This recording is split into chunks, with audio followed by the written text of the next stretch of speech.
Ok, on va commencer tout de suite par attraper un crocodile. Le mec est arrivé avec le caïman, il nous l'a jeté sur les pieds. On a eu le souffle coupé, on s'est dit mais qu'est-ce qu'il fait? Il se présente pas, est-ce que c'est dangereux, pas dangereux? Et puis là il nous a mis devant nos responsabilités. Ça a été un choc. Ce nu couché est par ses dimensions 1,46 m par 89 cm, la plus grande toile jamais peinte par le maître italien. Une toile vendue hier soir aux enchères par la maison Sotheby's à New York, 132 millions d'euros. C'est le 4e tableau le plus cher de l'histoire des enchères. C'est une story. Modigliani, il meurt à 35 ans, méningite, il est pauvre, il était très beau, il niquait une tonne de femmes. Sa femme, après sa mort, se défenestre avec son enfant. Donc c'est une story absolument incroyable. Et des nus magnifiques comme ça, il y en a très peu, il y en a 22. Mais il faut imaginer que la même œuvre, là, il y a un peu moins il y a 12 ans, elle valait 26 millions de dollars. Le record est détenu par cette représentation du Christ de Léonard de Vinci, le Salvator Mundi, adjugé en novembre dernier 410 millions d'euros. C'est ce qu'on dit tout le temps, nous, dans le milieu de l'art. Une fois que vous avez eu votre Bentley, votre jet, vos putes, votre coke et compagnie, eh bien, à un moment donné, les gens, ils veulent avoir une œuvre d'art pour être respectés. Et pour être respectés, eh ben, c'est les plus grosses couilles. Donc plus j'achète une œuvre d'art la plus chère du monde, plus je suis respecté et plus je prouve que je suis un vrai riche.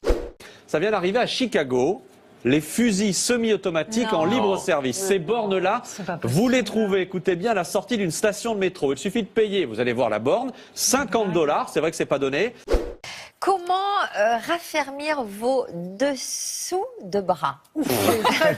Combien de centimètres perdus grâce à notre panty-cool-jade? 19 cm. Pardon? 19 cm. 19 cm? Oui. De taille, de haut en bas? De largeur? Là? Non. Regardez, 19 cm. Non. Ah si. 19 cm? Oui, 19 cm. 19 cm? Mais c'est un truc de fou.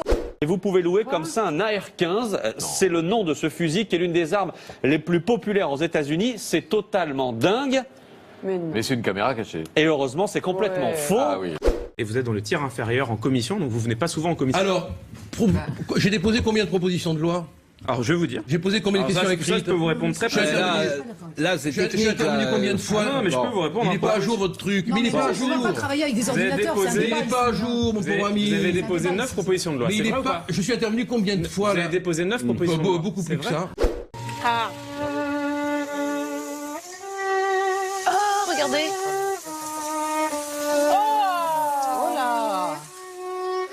Mais vous pouvez vous foutre de la réalité, vous pouvez vous foutre Ce n'est pas la réalité, ne mentez pas. Il est actualisé. Ce n'est pas la réalité. Je connais bien les personnes qui c'est des copains à vous? Allez, faites-leur de la pub, vas-y, c'est gratos. Pas des copains, des collègues de Sciences Po. Vous venez de dire sont des copains. Non, je vous ai dit, je connais bien. Ce sont des copains. Non, des collègues. Ça c'est. Ce sont des collègues. Ce sont des collègues de Sciences Po. Des collègues d'où? De Sciences Po qui l'ont. Eh ben voilà, on est entre potes à Sciences Po. Hein? Vous racontez n'importe quoi. Ouais, c'est vous qui. Un massage du crâne et du visage. Et regardez, apparemment, cette technique serait radicale pour endormir des bébés qui ont des petits problèmes de sommeil. Puisque vous me demandez pourquoi vous utilisez des mots dont vous ne connaissez pas le sens? C'est le collectif Ça veut dire quoi, déblatérer? Regard Citoyen. Faites attention parce qu'il est très fort sur les mots. C'est le collectif Regard Citoyen. C'est quoi un Regard Citoyen? C'est une association qui... Il n'y a pas de débat. Gilbert Collard, il n'y a pas de débat. Allez chez dont l'opticien. une partie travaille aujourd'hui. Allez chez l'opticien. Chez Sciences Po. Voilà. Allez, il n'y a pas de débat. Allez chez l'opticien. On termine juste. N'importe quoi. Mais oui, bien sûr, comme vous. Fais gaffe, tu vois comment il est vite? Tu essaies d'attraper, il va te mordre. Ça, donc j'ai caché comme ça. Il y a un bout d'un moment qu'on le chope, ce machin. Et ça, c'est l'aventure, OK? Ici, on arrête de parler maintenant. How old are you, Maverick? He is 4 years old. Show me what you do with the gun. Do it again. Take the magazine out. Oh, can you put it back in?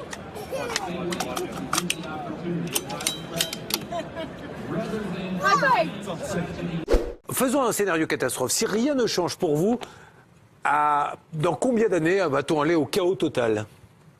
Ça peut être en 2030 et peut-être avant en fait. Mais le chaos total pour vous, ça sera quoi? Ça ressemblera à quoi? Ouais, c'est plutôt bientôt.